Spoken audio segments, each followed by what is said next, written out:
Onze special guest is Brits historicus Martin King.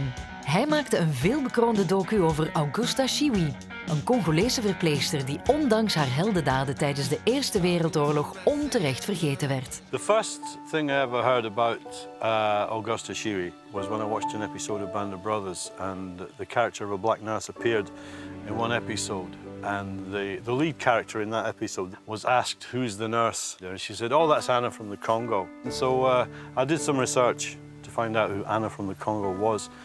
And what I discovered was the most incredible story I've ever encountered in my whole life. My name is Martin King. I'm a military historian. I am from the north, from Great Britain. I came here to Belgium in 1981. Some years ago, I wrote a book called The Forgotten Nurse, The Vergeten Verpleegster. This book was made into a movie, into a film about the life of Augusta Shiwi.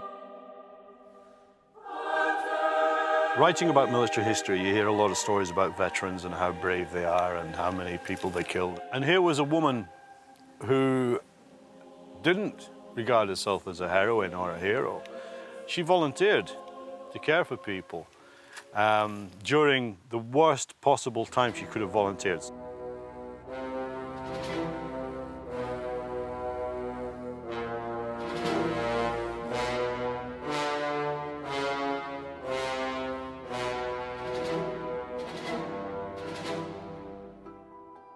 She actually volunteered to go out to the battlefield to bring back wounded men on more than one occasion.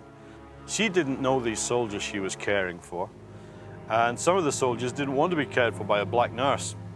She didn't care about that. She was doing her job. She was caring for them.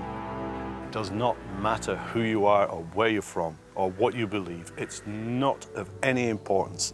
The important thing is that you care about people and that you regard people with the same respect as you would your own family. Finding Augusta was incredibly difficult because nobody knew where she was. The reason she was forgotten is because she couldn't talk about the war. She was so heartbroken by the things she'd seen and what she'd experienced, she couldn't discuss it, she couldn't mention it. And I don't even believe her own children knew what she'd done. When I found out she was alive, I was extremely overjoyed. But to actually meet the woman the first time, that was intimidating.